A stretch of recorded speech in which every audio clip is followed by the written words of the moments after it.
Hello friends, आज हमारा topic है लॉ ऑफ सर्ट्स, यानी हिंदी में करणी के नियम। ठीक, तो सबसे पहले ये जानेंगे कि रूट्स होते क्या हैं। ठीक ना, तो किसी भी टर्म्स का जो nवा पार्ट होता है, ठीक ना, जैसे a टू पावर 1/n ये होता है, यही होता है n रूट a। ठीक ना, ये n रूट a होता है। ये दोनों तरफ से ट्रुथ है, इससे ये हम लिख सकते हैं, इससे ये लिख सकते हैं। ठीक, अगर उसी में अगर हो जाए, अगर n root a to power m, तो वो हो जाता है, वो जो ये जो पावर है वो इस पे पावर आ जाता है a to power m, n root a to power m। इसी तरह अगर रूट्स जो हैं और ये जो पावर है a के जो पावर, ये दोनों अगर इक्वल हो जाएंगे तो ये दोनों ये क्या हो जाएंगे, ये हमारी इसकी वैल्यू क्या आ जाती है, a आ जाती है। कैसे आ जाती है, ये देखिए a टू पावर n है, अब ये जो n रूट का होगा 1 टू पावर n होगा, और जब पावर पे पावर होते हैं वो आपस में क्या हो जाते हैं, मल्टीप्लाई हो जाते हैं, n इंटू 1/n, n से n cancel equal to a। तो यानी पावर जो रूट जो नंबर है और पावर के जो नंबर, अगर वो दोनों सेम है तो वो दोनों हट जाते हैं, उसकी वैल्यू सिर्फ क्या आ जाती है, ए आ जाती है। ठीक, सिमिलरली उसी तरह अगर n रूट ए बी है तो ये जो रूट जो है वो दोनों पे डिस्ट्रीब्यूट हो जाते हैं, n रूट ए इंटू n रूट बी हो जाता है। ठीक, अगर डिवाइड है तो अलग न्यूमरेटर में भी डिनोमिनेटर में क्या हो जाते हैं, n रूट ए अपॉन n रूट बी हो जाता है। ठीक, सिमिलर अगर ये अलग अलग रूट हैं तो ये क्या हो जाते हैं, m n रूट ए, ये क्या हो जाता है, m n रूट ए। ये कैसे होते हैं ये भी हम बता देते हैं, ये कैसे होते हैं। ये देखिए, ये देखिए ये है, a का n रूट है तो ये क्या हो जाएगा, m a to power 1/n। फिर ये रूट है तो फिर ये क्या होगा, a to power 1/n to power 1/m।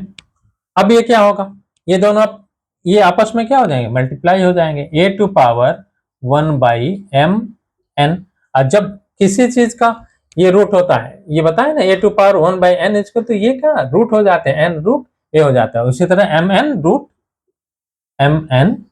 Root ये क्या हो जाएंगे, a हो जाएंगे। ठीक, एक इनसे एक रिजल्ट है, एक रिमार्क्स है, अगर m रूट a है, ठीक, इसी रूट में अगर किसी नंबर का हम मल्टीप्लाई कर देते हैं तो वो अंदर जाके a टू पावर ये क्या हो जाते हैं, n हो जाते हैं। ठीक, तो ठीक, ये यही हमारे rule, first second third fourth fifth six, और एक ये रिमार्क्स हुआ। तो फिर से एक बार हम रिवीजन करें, a to power n, n root a, n to power n root a to power m, तो m यहाँ पावर हो जाएगा n a to power m। इसी तरह सिमिलरली स्थित होंगे।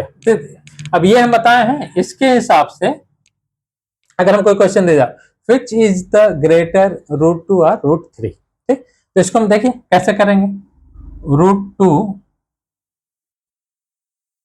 3 रूट 3। थोड़ा सा ये ध्यान दीजिएगा, अगर यहाँ रूट कुछ भी नहीं है तो इसको रूट हम 2 मानते हैं। ये रूट क्या होता है, 2 होता है, 2 लिखा नहीं जाता।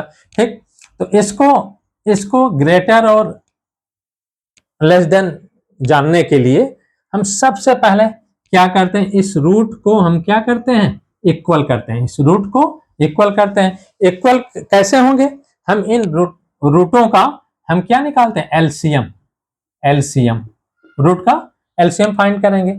तो 3 और 2 का एलसीएम कितना होगा, 3 2 जा 6। ध्यान दीजिए एलसीएम कैसे फाइंड होंगे, ये प्राइम नंबर है, 2 प्राइम नंबर है, 3 भी प्राइम नंबर है।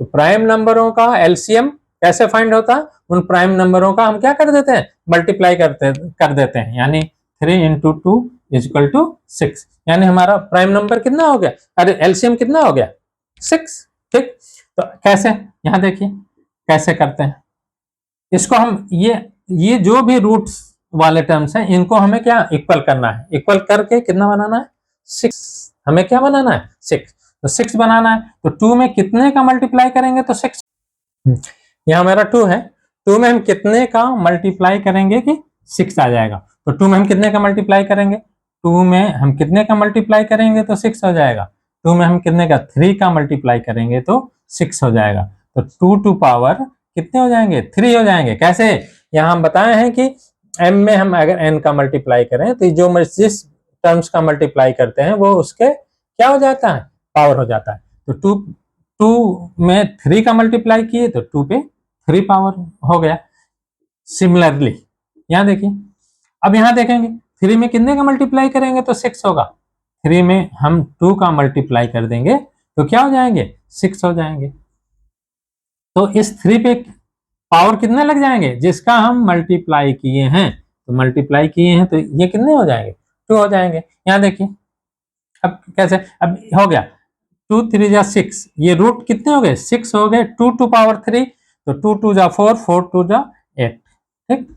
यहाँ 3 2 जा 6, 3 टू पावर 2 तो 3 टू पावर 2 इक्वल टू ये 9 हो गए। अब क्लियर है, जब रूट्स इक्वल हैं तो ये रूट के अंदर जो टर्म बड़े होंगे, जो टर्म ग्रेटर होंगे वही टर्म्स क्या हो जाएंगे वो बड़े हो जाएंगे, तो यानी इसका मतलब क्या हो गया ये हमारा क्या हुआ बड़ा हुआ, तो ठीक, ये तो हमारा तो आंसर निकला, लेकिन मेरा इसका एक्चुअल ये नंबर क्या है या एक्चुअल टर्म्स क्या है 3√3, यानी 3√3 इज ग्रेटर देन 2√2, ये क्या होंगे ये इससे बड़े होंगे। Okay, thanks.